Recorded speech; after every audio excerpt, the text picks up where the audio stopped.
I don't know, but I know I can tell that it's better. And to the first album, from my perspective, as the person writing it, I'm definitely like album number 2 is better. It's more genuine. It's more my brain currently.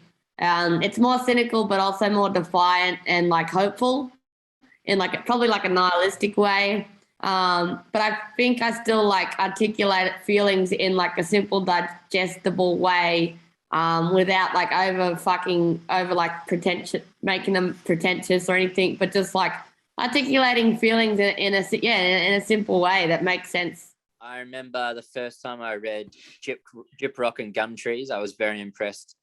I think like very simple things that have such strong imagery, I've always appreciated in other people's music. I think when you can create like a strong image, especially of our Australian culture, I think it's so important. Like seriously, just before this interview, I was listening to, was that song This Is Australia, Sounds of Then? Yeah. And there's like lightning, we watched the lightning crack over the cane fields, laugh and think this is Australia. I was literally just listening to that. And so when I saw like Amy do like Gyp Rock and Gum Trees, I was like, oh fuck, like that's sick. Like that's an Aussie identity, and that's my fucking band right there. That's sick. So I love that. And then like as well, like the whole song Knifey, I think is so beautifully crafted.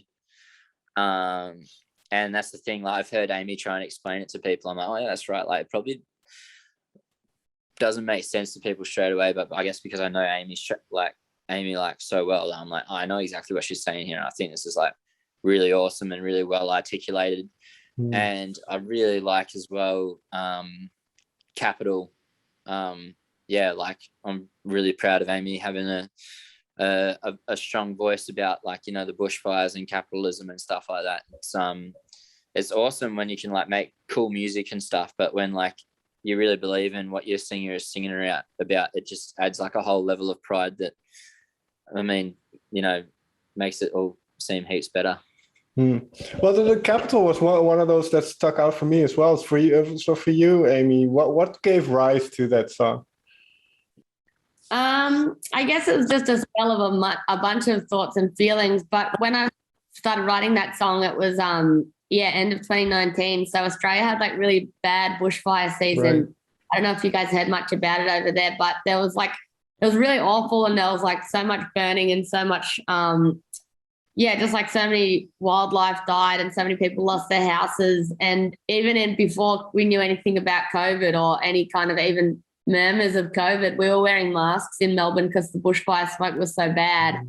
And there wasn't much like financial support for a lot of those people too. I don't know if it ever came back around again, but like pretty much the whole music community like got together to raise money for the bushfires. And then 3 months down the track, we were the same people who got completely fucked over when it came to just COVID and stuff. But it's just like a swell of emotions and thoughts about like the political climate in Australia, and it's all pretty entry level, like scratching the surface, but it's all stuff that is like real and like affecting, and like even just like Indigenous incarceration rates. I think they make up such a large percentage of the people in prison down here, but yet they're only 3% of the population. And it just goes to show like how fucked it still is here, and like kind of is being based off of that. And even though I'm really proud of like this land, it's like there's a lot of evil that goes on here. And just like capitalism in general, it's kind of like a big joke. And, just like basic philosophy about kind of like what is the meaning of anything, and like why do we do what we do, and what are we actually doing? And it's all just like a herd illusion that we decided was all right and all good. And you can't, I personally don't feel like I have much power in changing anything or resisting much. And I'm kind of like, even if I have issues with stuff, I kind of just 90% of my functioning towards it is doing nothing. And I'm just a part of the river, and I'm just doing it, and I'm just as fucked up as everybody else.